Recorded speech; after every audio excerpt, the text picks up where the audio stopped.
Welcome back, guys, to another video. I don't know if you guys know a YouTuber by the name of Ticket. I'm subscribed to his channel, but lately I've been having second thoughts in his approach to his channel, and I have nothing personal against him. He has a lot of subscribers, and he's doing well for himself. Let's just say that. I'm not here to criticize his approach, but I am here to insert my opinion about how I feel about how he puts out messages. And that's why I tell you guys you have to be very careful in who you listen to make sure that you do a little bit of your own research and do your best to utilize your eye test to look at certain situations to make sure that the situations that you're looking at aligns with what someone else is saying. If it doesn't align with what someone else is saying, then you really have to look within yourself and formulate your own individual opinion. The latest video on his channel is about LeBron James ignoring Darvin Ham and they're saying that he's being disrespectful. And if you look online as well, if you look at Google, there are also other articles been written about that. And the narrative that's being sold to us is that the relationship between Darvin Ham, the coach of the LA Lakers, and LeBron James is back in the spotlight because there seems to be some contention there. What I end up doing, I ended up looking at the clip myself. I ended up reading a couple of articles because that's what I have to do. If I just listen to a YouTuber's response and go off of that YouTuber's response, then I'm allowing that YouTuber to formulate my own opinion. Now, it's good for us to get different, viewpoints from different people, and as we collect an assortment of different viewpoints, we then can be better aggregators of that information. We can analyze the information, and then we can formulate our own reasonable opinion or reasonable critique. So when I saw, I didn't even look at the video from Ticket's channel completely. I heard probably like the first 5 minutes or so. So what I did, I closed out of the video and I went to Google to look at what happened myself to see if this LeBron James player is being disrespectful and ignoring the coach. And you also have to factor in context. So what I did, I read the article and I looked at the video. What I saw wasn't disrespect, and this is not me being a Stan or LeBron James stan. I'm very objective. Number one, the score was the game was already out of reach. I think the score was 124 to 110 at that point. Late in the fourth quarter, players are frustrated. Clearly, on the sideline, you would see Darvin Ham drawing up a play, and LeBron James is kind of halfway looking at the play. You have Austin Reeves trying to pay attention, and then before the play is drawn up or completely drawn up, LeBron James has already gotten up and kind of walked away. Does that mean that LeBron James is ignoring the coach? Number one, we all know that LeBron James' basketball IQ is very high. He can memorize plays. He probably knows what play Darvin Ham is drawing up. These plays are things that they go over in practice over and over again. And number two, clearly the body language from the team is one of frustration. Not necessarily at Darvin Ham, but just we're losing, okay? And the coach is drawing up a play.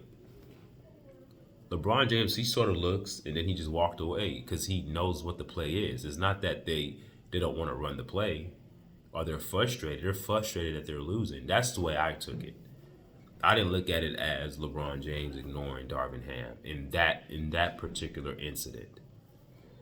Now, there have been times where LeBron James has been disrespectful to coaches. Remember in Miami, he bumped Eric Spoelstra. That was not an accident, even though the media tried to spin it as if it was an accident. It was not an accident. LeBron James deliberately bumped into the coach, Eric Spoelstra. I also remember when LeBron James was in Cleveland, how he had a very strong voice in getting rid of, I forgot the coach's name. Was it? It was the coach that came from a different country. It was the coach that was there before Ty Lue, before Coach Ty Lue came, but I forgot his name. If you guys remember the name, please leave a comment and let me know what his name was. So there are times where LeBron James could exercises his power, sort of like a spoiled brat, but he's earned that. He's earned it. I mean, he's been given that power since he put on a basketball shoe. Since he put on a pair of shoes and started dribbling the basketball, the world has been his oyster.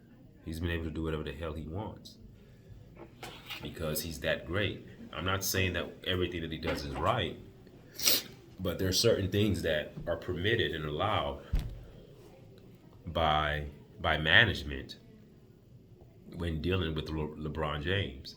Now, Pat Riley Pat Riley with Miami Heat, he had put his foot down. He was like, "No, you're not gonna come here and just run the team the way you want. You're not gonna just bring your boys with you and do what you want to do. There's a Miami Heat way, and the Miami Heat way is much more important than your way." But what I do see happening with LeBron James is that his power is so strong and his influence is so strong throughout the NBA, especially with his Clutch Sports, his agent. And I just think that when he comes to a team, he's almost put in a position to be a de facto GM and a basketball player in the same breath. Like, he literally makes the personnel moves. He literally tells management what he wants, and they oblige. Why? Because he's LeBron freaking James. He's earned it. He's not. You cannot treat him like every other player because there aren't many other players that are him, that have his excellence on the basketball court, that has generated so much revenue for the NBA. So it's a money thing. It's a money thing. Not all players are treated equally, and it's not about being fair. It's just about being right. When a certain player of that ilk, of LeBron James, steps into a room or steps onto a basketball team or steps onto the basketball court, everyone pays attention. And so that level of focus from the outside world sort of has its gifts and its curse. Because the gift is, yeah, all eyes are on me, but the curse with that is that everything you do becomes dissected. I didn't see anything wrong with that video, personally. I just saw a guy that was frustrated. Darvin Ham is drawing up a play that he probably already knows, and walks away. This is the same guy, LeBron James, that can predict what offense another team is going to run. This is the same guy that can remember the plays of the opposing team. I mean, his basketball IQ is off the charts. I would argue and say his basketball IQ is his greatest gift, not his athleticism. His athleticism is accentuated by his IQ because he can read certain things and see things coming before they come. And then all of a sudden his athletic prowess comes into play. But it's all catapulted from his excellent high level of basketball IQ. So I didn't look at him like he was disrespected Darvin Ham. I just think people are starving for narratives. And a lot of what Ticket does on his channel is he deals in what we call hyperbolicism. Hyperbolicism is when you take an event and you run with it and you give it a title that stirs the emotions of your followers. And I'm too emotionally intelligent to fall prey to that. Initially, I started following his channel because he was saying things that I wasn't keeping up with. I'm not a person that keeps up with a lot of current events. So I figured that this guy, Ticket, he posts videos daily about things that are going on in the NBA, in the entertainment world, everywhere. And so I figured, let me just subscribe to his channel. but it didn't. This is the subscription to the channel wasn't a admittance of I'm going to get my information solely from him. Um, I have my own eyes. I can read as well, so it's not just whatever Ticket says is what it is. It's taking what he's saying and then looking at something for myself and then coming up with my own conclusion. That's what critical thinkers do. It's not that critical thinkers are trying to be argumentative, divisive. It's just that we like to look at things for ourselves and we trust our own intuition and we trust our whole, mental process in terms of how we break down the information that we are receiving. So with that said, what LeBron James did is not a big deal. But if you look on Google, there are articles being written about how he disrespected Darvin Ham by ignoring him. I've seen players do that a lot on the sideline. Coaches drawing up a play. Before the play is drawn up, the players kind of walk away. Not because they already know the play, guys. These guys practice. That's not the first time they saw that play being drawn up on the board. They know what he was running. It's like, okay, we're going to run this play. Let's go. The team was clearly frustrated, guys. Okay, so I'm not saying that LeBron James is a saint. I'm not saying that he respects all coaches because, like I told you before, in the past, he has had incidents of showing blatant disrespect. I know that for sure. But in this particular incident, I don't see him showing Darvin Ham disrespect. Because if that's the case, then the whole team showed Darvin Ham disrespect.